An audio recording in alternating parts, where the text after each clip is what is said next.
कि सरियाती राजा ने अपनी पुत्री का विवाह महाराज एक अंधे कुरूप मुनि के साथ क्यों करवा दिया?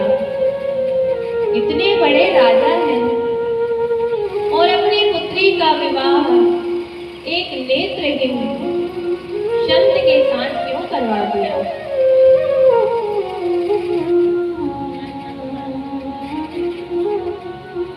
तो एक समय जो है सूर्यवंश में सरियाती नाम के राजा हुए।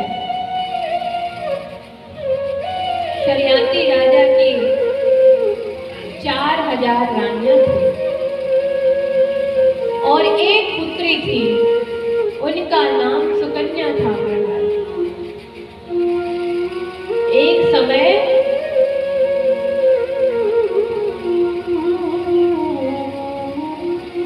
सभी रानियां उस सुकन्या को प्रेम करते, उनसे लाड लड़ाते।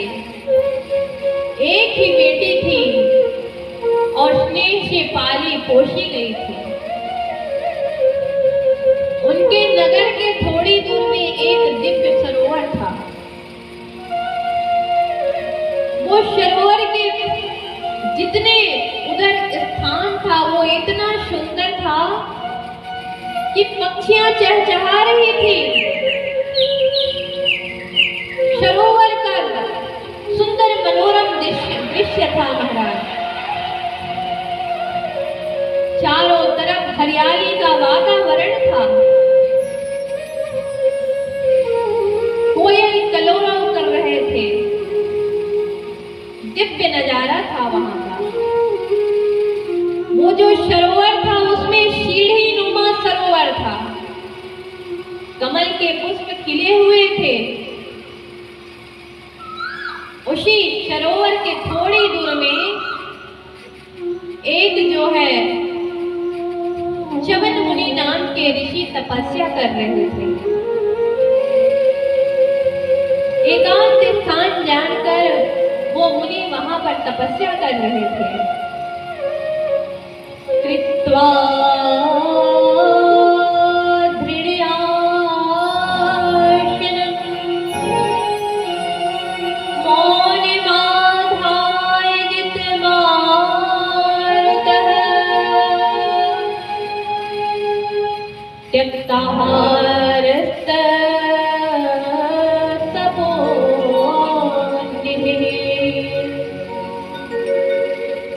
एकांत स्थान जानकर च्यवन मुनि वहां पर विश्राम कर रहे थे। सरियाती राजा विचार करते हैं कि आज हमको विहार करने के लिए जाना चाहिए। बहुत समय हो गया, घूमने फिरने नहीं गए हैं महाराज।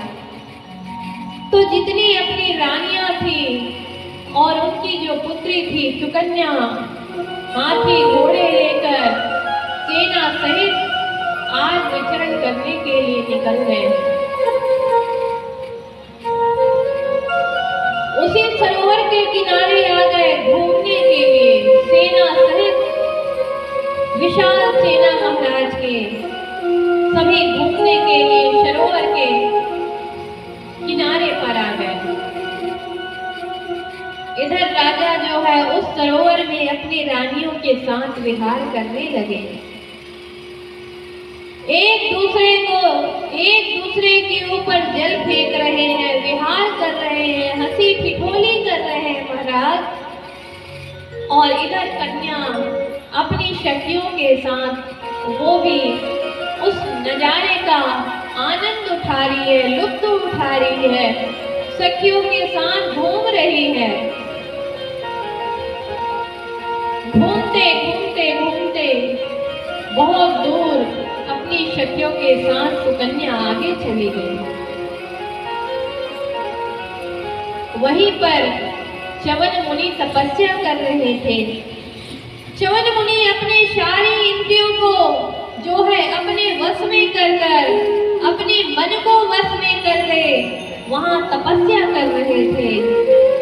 तपस्या करते करते इतना समय बीत गया था कि उनके शरीर में बांबी हो गया था। बांबी आप लोग समझते होंगे।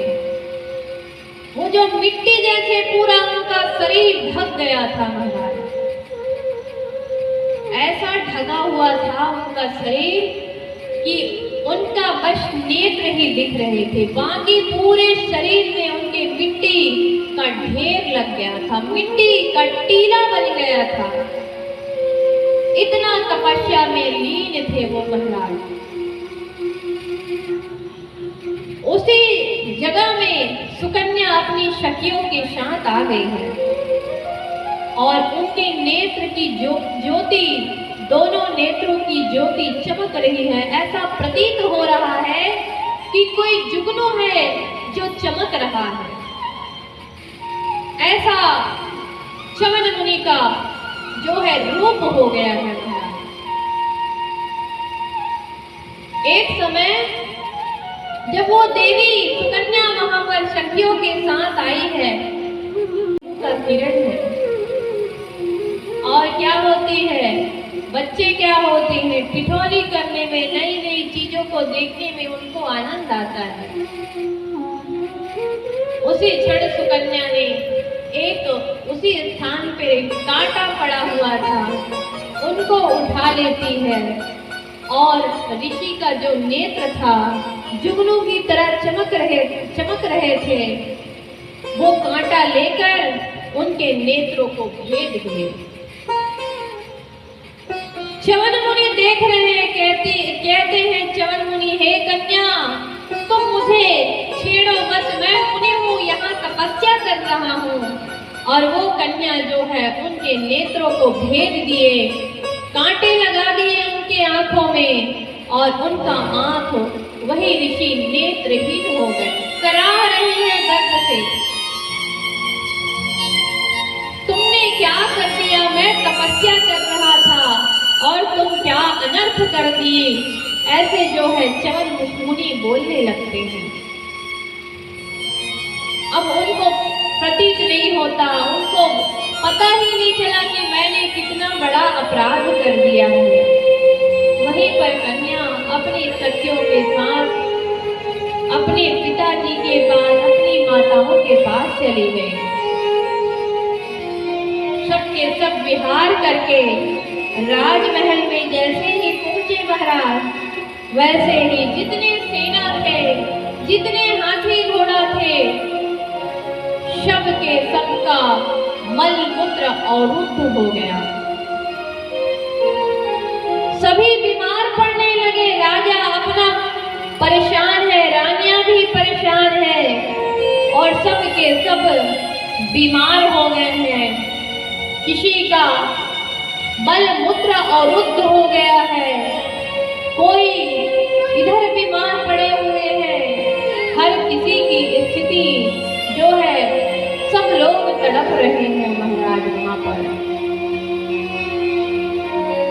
अब क्या किया जाए, राजा सोचने लगते हैं ऐसा क्या हमने गलती कर दिया है कि हमको इतना प्रायश्चित करना पड़ रहा है।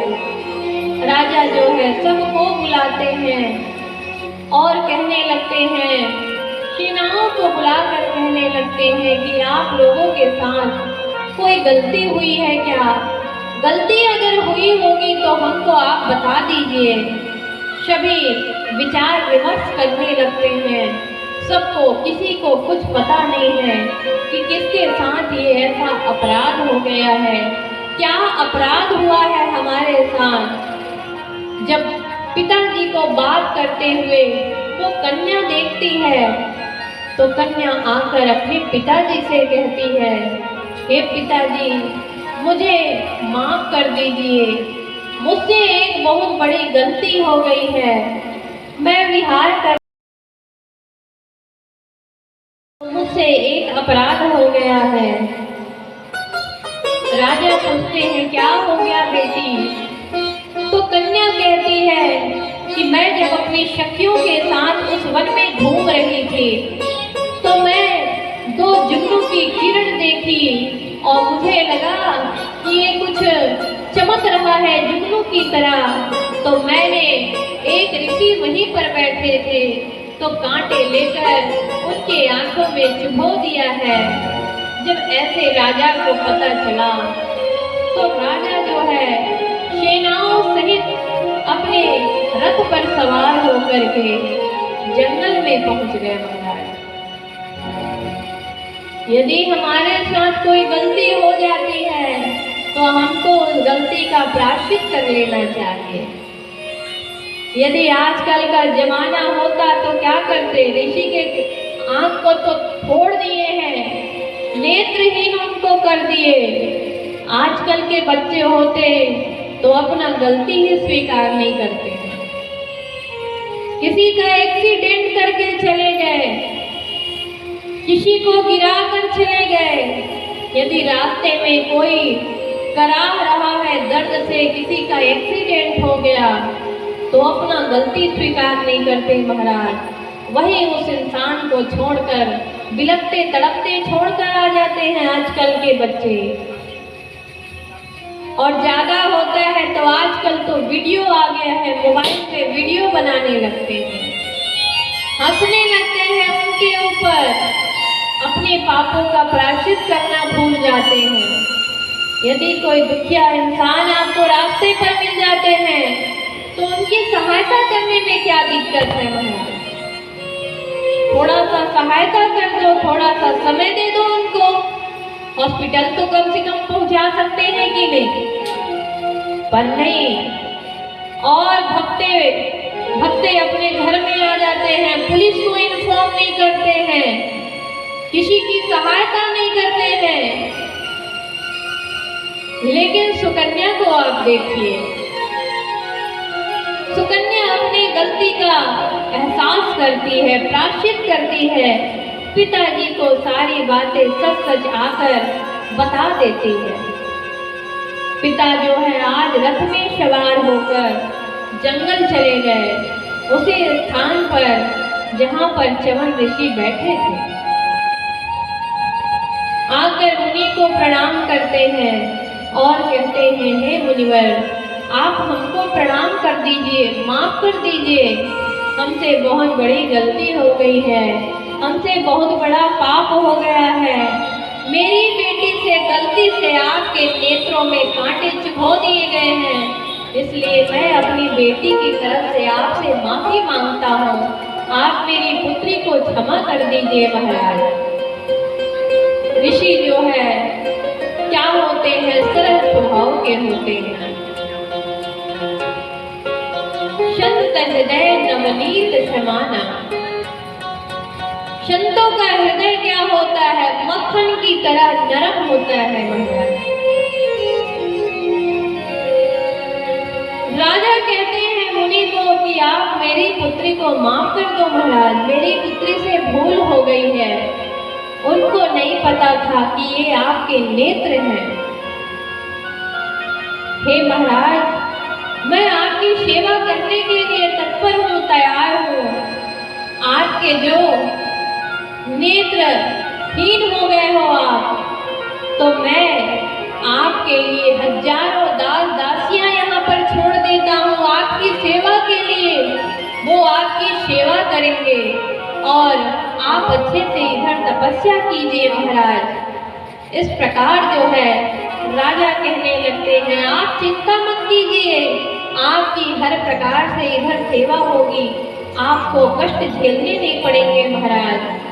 जब राजा ने उनको मुनि को ऐसा कहा तो मुनि कहते हैं, अरे राजा, आपको तो सब पता है कि कभी सेवक अच्छे से काम नहीं करते हैं। यदि मैं आपके सेवक को अपने पास सेवा के लिए रख लिया तो क्या मेरी वो प्रेम भाव के साथ, लगन के साथ, निष्ठा के साथ और सम्यक रूप से मेरी सेवा करेंगे क्या? एक अपना व्यक्ति जितना हमारी सेवा करते हैं कोई दूसरा व्यक्ति नहीं कर सकते हैं महाराज। इसलिए आप एक काम कीजिए, आप मुझे बोल रहे हैं कि आप मुझे सेवक दे देंगे, पर मैं आपसे कहता हूँ कि आप अपनी बेटी जो सुकन्या है उसको मेरे साथ वरण कर दीजिए। यही मेरी सेवा करेगी, यही मेरा ध्यान रखेगी। इस प्रकार जब मुनि ने उनको ऐसा कहा तो महाराज राजा जो है चिंतित हो गए, दुखी हो गए। क्या हम कोई अपना बेटी एक नेत्रहीन व्यक्ति को देंगे क्या? नहीं दे सकते। हर कोई चाहते हैं कि हमारे पुत्र के लिए सुयोग्य वर की प्राप्ति हो, अच्छे घर में हमारे पुत्री का विवाह हो। महाराज, आज जो है मुनि की बात को सुनकर राजा दुखी हो गए। क्या किया जाए? एक नेत्रहीन व्यक्ति को अपनी पुत्री को मैं कैसे दे दूं?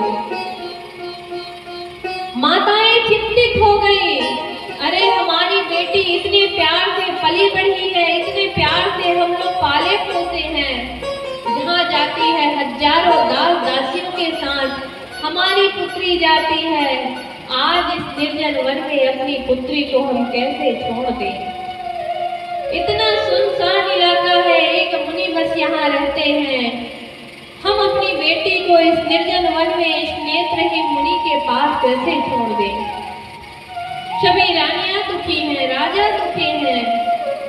वहीं पर सुकन्या कहती है, हे पिताजी, आपको चिंता की आवश्यकता नहीं है। मैं चाहती हूँ कि मैं इन मुनि को पति मानकर इनकी सेवा करूं, इनकी पूजा करूं। आप चिंता मत करिए पिताजी, मुझे आप यही छोड़ दीजिए। और अपनी माताओं से सुकन्या कहती है कि हे माता, तूफान आता है तो आप सब देखे होंगे कि पवन का वेग कितना होता है। मैं जिसे चाहे उड़ा सकता हूँ, पर्वत को उड़ा सकता हूँ, धरती को हिला सकता हूँ, जैसा चाहे वैसा कर सकता हूँ। माता मुस्कुराने लगती है और कहती है, ठीक है, आप ये काम कर सकते हो तो एक तिनका को उड़ाकर मुझे दिखा दो। माता ने पवन के पास भी वही तिनका रख दिया। जैसे ही पवन देव से वो यक्ष रूपी माता कहती है, तो पवन देव भी उस तिनका को उड़ाने की कोशिश करने लगते हैं। लेकिन पवन देव यत्र तत्र कोशिश करते हैं और वो तिनका टस से बस नहीं हुआ। महाराज, तिनका वही का वही रखा रह गया, उड़ा नहीं सके पवन देव। पवन देव भी पसीने छूट गए पवन देव महाराज के, और वहां से पवन देव चले गए। महाराज, हम भी सोचते हैं ना हम बहुत ताकतवर हैं, बहुत शक्तिशाली हैं, हमसे कोई लगे ना, हमसे कोई बात मत करे। आजकल के लोग यही सोचते हैं महाराज कि हमसे बड़ा शक्तिशाली तो कोई भी नहीं है। सोचते हैं कि नहीं? लेकिन जो दुनिया को चलाती है उसके सामने हमारा शक्ति टिकने वाला नहीं है। पवन देव वहां से चले गए। अब जो है इंद्र आते हैं माता के पास। वो माँ यक्ष रूपी माता अंतर ध्यान हो जाती है। इंद्र प्रार्थना करने लगते हैं, माँ भगवती की प्रार्थना करने लगते हैं। तुम आदि शक्ति जगदम्बे हो, मेरी नैया पार लगा देना। आदि शक्ति जगदम्बे हो, मेरी नैया पार लगा देना।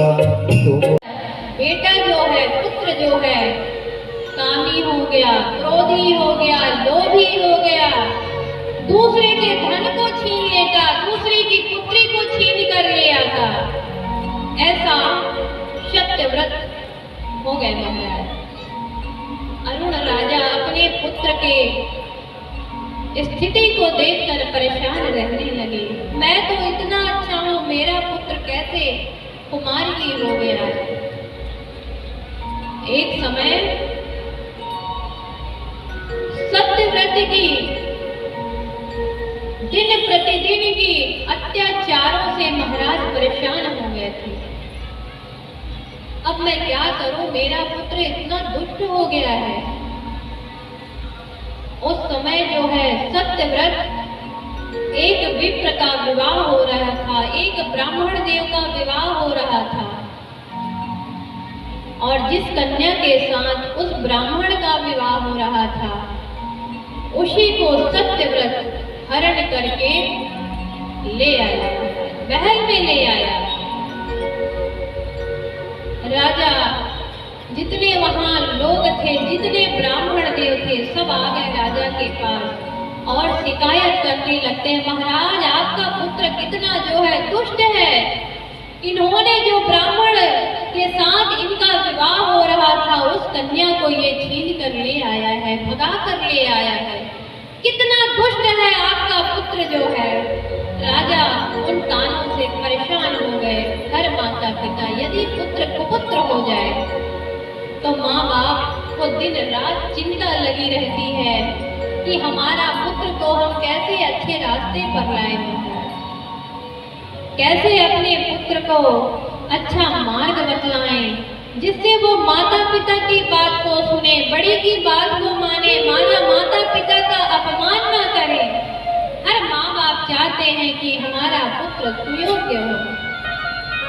उस समय जो है अरुण राजा परेशान हो गए और परेशान होकर अपने पुत्र सत्यव्रत को कहते हैं, जा तू चंडाल हो जा और अभी तो मेरे राज्य से निकल जा।